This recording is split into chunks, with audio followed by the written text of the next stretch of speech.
Fly Fair Nation. No doubt, man. You already know what it is. I'm K Foxx holding you down to 103.5 The Beat, banging hip hop and R&B. And I am here with one of the legendary members of the Fugees. Bra, bra, bra, bra. Yes, and you're joined by Ben Patterson. What's happening? You directed, and did you co-write the movie as well, or? Yeah. It's a documentary. So talk to me about this documentary that you guys are doing.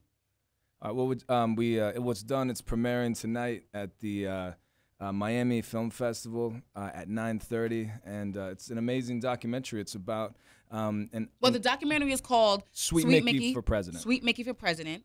Yeah, and it's about essentially this vision Pras had for this compa artist who performed in diapers and did crazy things, Michelle Martelly, to run for the presidency of Haiti, after the earthquake. And it's an incredible, improbable, true story, and it's an amazing journey. It's an awesome movie. We're excited for it. Talk to me about the journey that you took in filming this documentary. It was a good journey. My boy Ben, he was like the fly on the wall. It was just a lot of chaoticness, especially in the beginning. There's a guy, like he said, I used to wear diapers, and, if anybody listening who's Haitian, everybody was like, what, Sweet Micky? Let's time out. So you mean literally he was wearing diapers?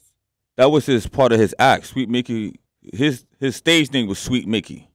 And part of his act was wearing diapers on stage, mooning the crowd. As a grown man. As a grown man, like older than me, grown man. Was that his ideal? Like what? But he was big in Haiti. He was like Michael Jackson. Because the music was hot, but he just wanted to do this. His whole thing was making fun of the rich folks, the bourgeoisies, but the music was also fire. It was compa, Haitian music. Compa. Yeah. So when I told Ben, I said, Ben, listen, man, I got a candidate that's going to run for president. His name is Michelle Martelly. I didn't know this dude had all these things on the website. So I said, Michelle Martelly. He went and Googled his name, just do some research, and all that kept coming up is Sweet Micky with diapers on. And, Ben called me like, yeah, I don't know. I keep getting this wrong dude because every time I type in Michelle Martelly, somebody with a diapers come on. I said, yeah, that's actually him. That's the guy. He was like, you sure that's the guy you want to run for president of Haiti? So wait, so is Wyclef involved with the film? Yeah, Wyclef is in the film because, Wyclef, people, they know Wyclef. They remember that he ran. He ran for president. But what's interesting to me about this whole situation is that didn't they run against each other? Yeah. So I was supporting Michelle, and we ran against Wyclef, and so obviously. Why didn't you? I guess logistically, I would think, okay, so automatically you're going to go for Wyclef. You're going to back Wyclef. Why didn't you back Wyclef? Listen, if Wyclef wanted to be president of Clear Channel, then I would have backed him up on that. You know what I'm saying to you? iHeartMedia. iHeartMedia, if you like your Pras, I want to be president of iHeartMedia. I'm with you all the way. But when you're talking about a country, now we're talking about politics. We're talking about policies. We're talking about fundamental things that a politician needs that I felt like he didn't have qualified. So I was more concerned about 15 million Haitians than I was concerned about this one friend who wanted to be president to just feed his ego. Okay. So did that kind of cause something between you guys, or you guys? Yeah, it definitely during the campaign. No, we were solid enemies, but now it's all good. I mean, he laughed it off. I laughed it off. You know how it is. It's kind of like what Hillary and Barack Obama went through. I was there. I was part of that campaign, Barack campaign. So I seen that. Then after, she lost, she was like, "Hey, congratulations. Now let's see how we can all work together and do something for the people." So if Clef called you tomorrow and was like, "Yo, Pras, I'm thinking about running for the president of Haiti tomorrow," would you back him this go around? It depends on what his policies were. If he really had, plan to move the country forward. I mean, Haiti needs a lot of things, man. It's it's no different than, if somebody wanted to be president or mayor of a small urban town, like in Ferguson, right?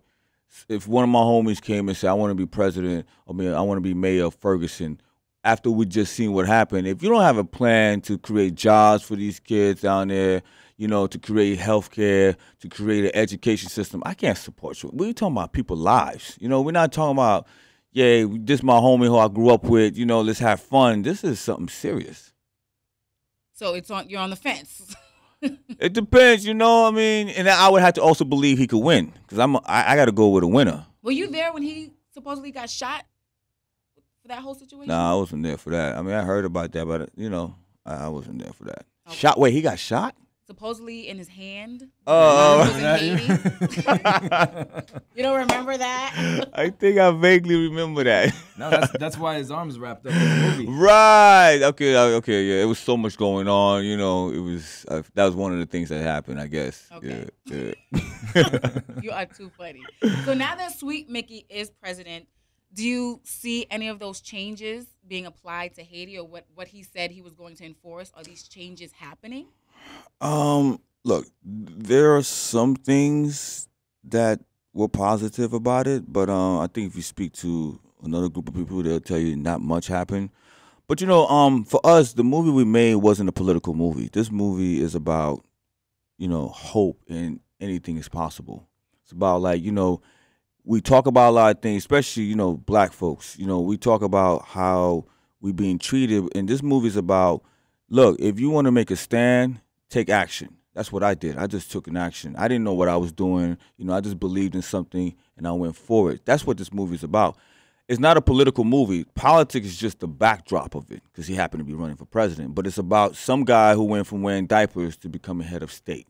And you see that transformation. Now, that sounds a little crazy. It's very crazy. That's what I'm saying. He was a musical figure in Haiti, too. Yeah, he was a big popular musical. It's like, let me put in context. It's like Howard Stern, not post Howard Stern, American Got Talent Howard Stern. Howard Stern, like in the 90s when he was on fire, didn't care.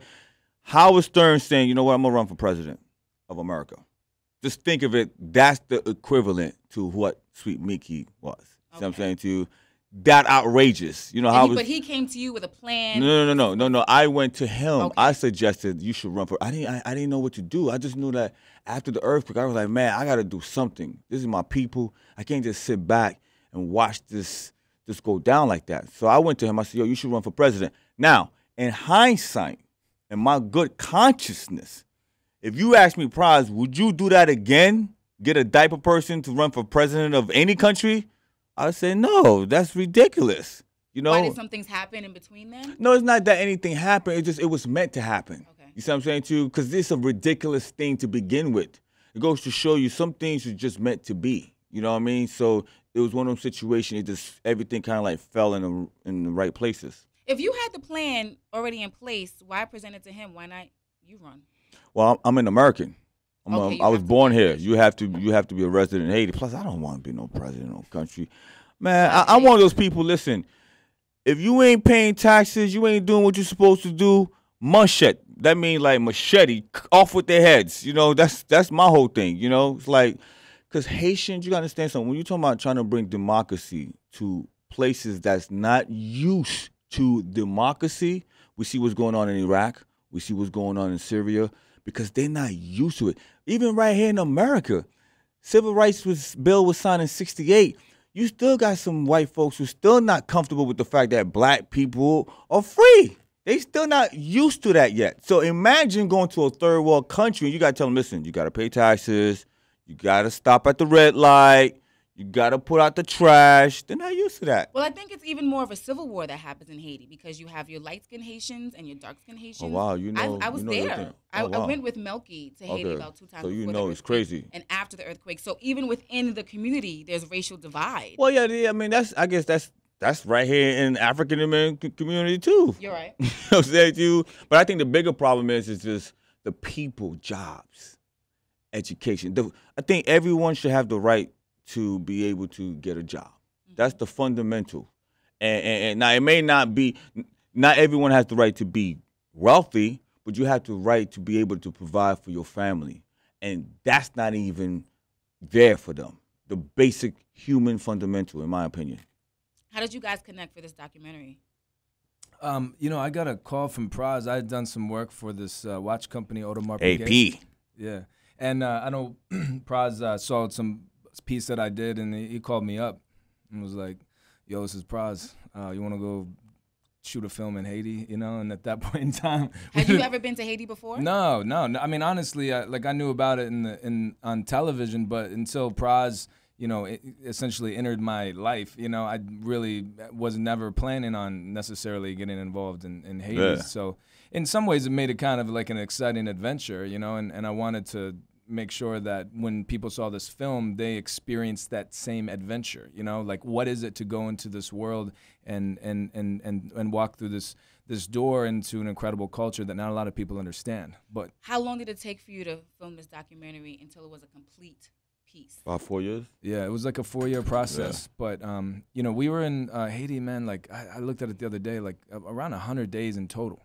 Yeah. And then we edited for a couple years, and it was quite a process. Yeah, white boy in Haiti, you know, just chilling. And what was that like? Eating du sauce pois. Yeah. I'm gonna go back as soon as I can. Oh, I'm sure. Now